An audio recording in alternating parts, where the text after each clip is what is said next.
Friends, very very happy morning friends. நீங்கள் பார்க்குறீங்க பார்த்தீங்களா, அது வந்து நண்பர்களே ஜாதிப்பூ நண்பர்களே, பாருங்கள் அப்படி கொடி பறந்து போயிருக்கு பாருங்களேன்.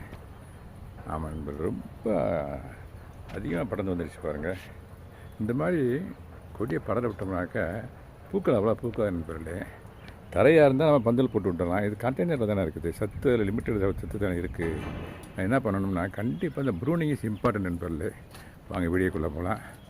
இந்த பாருங்கள் இந்த அளவுக்கு எவ்வளோ இருக்குன்னு பாருங்கள். அப்படி சைடில் அப்படி வளர்ந்து தரையாக இருந்தால் நான் பந்தல் போட்டு விட்டலாம் இந்த ஃப்ளவருக்கு. இந்த பாருங்கள் கட் பண்ணுறேன் பாருங்கள். இந்த பாருங்கள் கொஞ்சம் டிஸ்டன்ஸ் தான் கட் பண்ணுறேன். இந்த கீழே விழுந்துச்சு பாருங்கள். இந்த இப்படி போட்டுறேன் நண்பரில். இந்த பாருங்கள் இந்த இதுவும் அதே மாதிரி தான் வளர்ந்துருக்கு. இந்த பாருங்கள் கட் பண்ணுறேன் பாருங்கள். இதையும் எப்படி போட்டேன் நண்பரில். இந்த பாருங்கள் இங்கே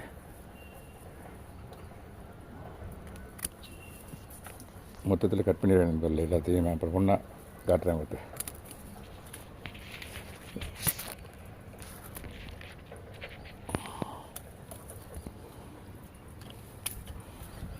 இங்கே பாருங்கள் அதே மாதிரி தான் இங்கேயும் ஃபுல்லாக நீளமாக இப்போ இருக்கக்கூடாது நண்பர்களே. பூ பூக்காது, பூக்கும் 1-2 பூக்கள் தான் பூக்கும். அதனால் அதை நான் ப்ரூனிங் பண்ணி வரேன்.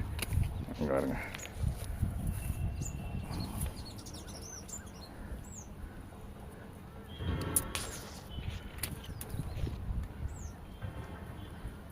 இது மாதிரி தான் இங்கே பாருங்கள் எந்த அளவுக்கு போயிருக்கும் பாருங்கள். 4 சைடு பறந்துச்சு நம்ம தரையில் பறக்கிற மாதிரி.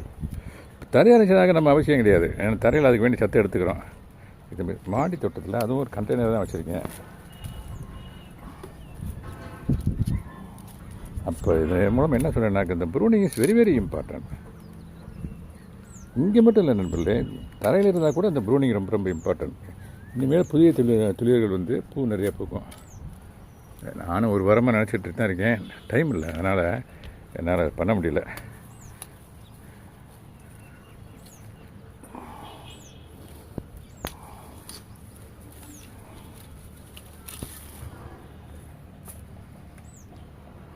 இன்றைக்கி கண்டிப்பாக பண்ணிடுவோன்ற ஒரு ஐடியாவில் இன்றைக்கி பண்ணிட்டேன். ஒரு அக்னி நட்சத்திரம் வந்ததுனால இதில் வீடியோ எடுக்கும்போது மொபைல் ஹீட் ஆகி ஆஃப் ஆகிருக்கு நிறைய பேர் மொபைலு. செவல் டைம்ஸ் அது மாதிரி ஆகிருக்குது. அதனால தான் நான் ஈவினிங் டைத்தை பண்ணுவேன்னு பார்க்க, ஈவினிங்கில் ஏதாவது ப்ரோக்ராம் வந்துடும், அதனால் வெளியே போகிற மாதிரி இருக்கும். அதனால் அதுவும் முடிய மாட்டேங்குது. அதனால் இன்றைக்கி எப்படியும் பண்ணி ஆகும்னு சொல்லி தான் நான் பண்ணுறேன்.